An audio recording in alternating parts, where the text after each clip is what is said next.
కొన్నేళ్లుగా టీమిండియాకు కోహ్లీ, రోహిత్ శర్మే కీలకం. సిరీస్ ఏదైనా, టోర్నీ ఏదైనా ఇద్దరు ఉండాల్సిందే. ఫార్మాట్ ఏదైనా బరిలో దిగాల్సిందే. కానీ ఇద్దరు దిగ్గజాలు ఒక ఫార్మాట్ కు బై చెప్పేశారు. అంతర్జాతీయ టీ20లకు వీడ్కోలు పలికారు.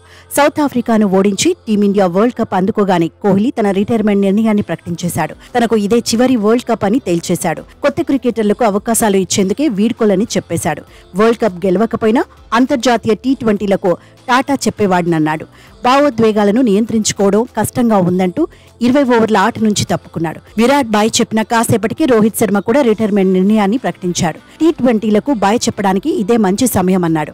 కప్ డ్రీమ్ నెరవేరిందన్నాడు. తాను అంచనా వేసినట్టుగానే ట్రోఫీని అందుకున్నామన్నాడు. టీ20 వరల్డ్ కప్ లో భారత్ జర్నీ తాను అనుకున్నట్టుగానే సాగిందన్నాడు. ట్రోఫీ అందుకోవడం కోసం ఎంతో ఎదురు చూశానన్నాడు. గతంలో నిరాశ ఎదురైనా ఈసారి అద్భుతంగా రాణించామన్నాడు. వరల్డ్ కప్ తో వచ్చిన ఆనందం అంతా ఇంతా కాదన్నాడు. మరోవైపు ఒకే రోజు ఇద్దరు స్టార్ ప్లేయర్లు అంతర్జాతీయ టీ20లకు గుడ్ బై చెప్పడాన్ని అభిమానులు జీర్ణించుకోలేకపోతున్నారు. పొట్టి ఫార్మాట్ లో విరాట్, రోహిత్ లేని టీమిండియాను ఊహించుకోలేమంటున్నారు. నిజానికి 2020లో స్టార్లిద్దరూ టీమిండియాకు అద్భుతమైన సేవలు అందించారు. పరుగుల రేసులో పోటీ పడి మరి భారత్ కు విజయాలు అందించారు.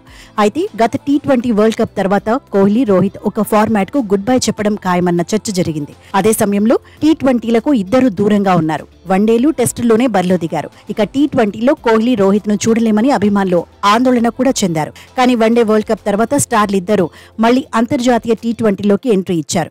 వన్డే వరల్డ్ కప్ పర్ఫార్మెన్స్ చూశాక టీ20 వరల్డ్ కప్ లోనూ భారత్ను నడిపేది రోహితే అని బీసీసీఐ ముందుగానే చెప్పేసింది. కానీ కోహ్లీ విషయంలో మాత్రం సస్పెన్స్ కొనసాగింది. జనవరిలో ఆఫ్ఘనిస్తాన్ తో సిరీస్ లో విరాట్ విఫలమయ్యాక రకరకాలుగా చర్చ జరిగింది. అయితే ఛాంపియన్స్ ఆల్వేస్ ఛాంపియన్స్ అన్నట్టుగా ఐపీఎల్లో కోహ్లీ దంచికొట్టాడు.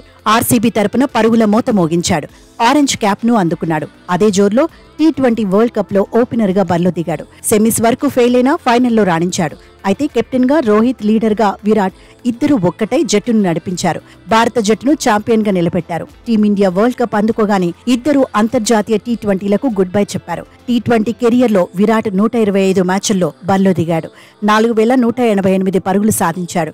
ఒక సెంచరీ, 38 హాఫ్ సెంచరీలు చేశాడు. రోహిత్ శర్మ 159 మ్యాచ్ల్లో 4231 పరుగులు కొట్టాడు. 5 సెంచరీలు, 32 హాఫ్ సెంచరీలు చేశాడు.